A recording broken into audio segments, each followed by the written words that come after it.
Good evening mga kananay, maghimo ta karon og okra na ibutang nato sa tubig o mahimo na kaning ibutang nato sa ref. Mag-slice una ta og okra mga kananay. Then ato dayon ning ibutang sa tubig. And then inighuman ani itong ibutang ni sa ref ang mubugnaw. Anja maghimo na pud ta karon og kana bitawng carrots with pipino with mango. Daghan ni siya mga kananay. Akong himuon ni nga lumpia. Ibutang na ko ni sa rice lumpia wrapper. Lami na siya mga kananay. Nakatan-aw ra gud pud ko ani sa YouTube. So hanggi suwayan. So kani karon mag-prepare ko og pipino haning kuan og kanang liso-liso kay mo manggono ni makakos og watery. So hanang gi-slice og ginagmay. Sayon naman ang pag-slice aning pipino kay humok man. Ang dali ra pud na siya ma-slice og pino-pino. Di pareha aning okra kaning carrots gahi kaayo nga kananay mahadlok tag masamad ta. Pero sa aron mahimo dyan ng kuan hinayan rang gihapon na nato slice o ato gihapon ng pinungkon siya pag slice mga kananay. Ug na dugay pud ba natong slice o kani nagprepare na sad karon magprepare na sad ta og litos mga kananay kani mga litos siya.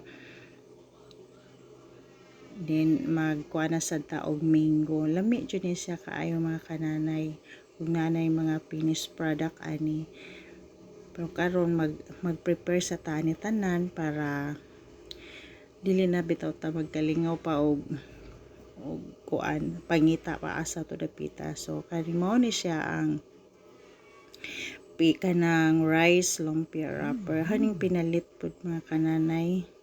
So daghan man sad ni siya, daghan man day pug mahimo ani niya. So mao na ni gibutang una ang litos, sundan dayon sa kanang pipino o kanang carrots, then naapog ko gibutang corn, kanang sweet corn o mango na dayon, din lukot-lukot nya kay kuan man na siya mga kananay, kaning trial and error pa, nabuslot kay napalabian siya og humol sa tubig, din ako na lang kaduhaan. Din mao na siya mga kananay o guwapa na siya. Dili din nimo palabian ng kanang rice lumpia wrapper og humol og tubig kay muan man din na siya sana mulata ba bag hunit na kayo bitaw, mahadlok tag mabuslot. O di ba lami kaayo na siya mga kananay. Ang finished product ana mga kananay nindot lami sad kaayo, labi na og maghimo ta og sawsawan or kana iyahang creamy nga kanang kuan Lady's Choice imong gamiton. Lami jud kaayo. Maghimo sad ta ana mga kananay. O gwapa kay siya mga kananay, di ba? Kompleto na siya tanan. Okay. Napa another one pa jud kay daghan man sad niya tong gi-prepare, so kinahanglan daghan pud atong mahimo. Pero as of now kani sa ato ang ipakita sa mga kananay kay pasig malit na sad ko. So kani set aside sa ni nato kay next time mao na sad niya tong himuon. And then maghimo na ko ani og kanang sawsawan nato ang dressing.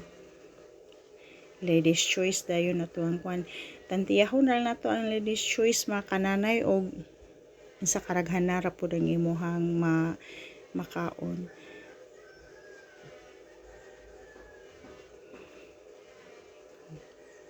O seasoning, sesame seasoning, naadyo na siya, paminta powder, imo na siyang butangan gamay, and then butangan dyan mog honey, pure wild honey, mga kananay, kay lami kayo jud, so fresh kayo imuhang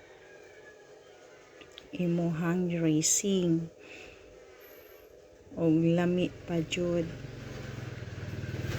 Okay, mo na siya ang sesame oil.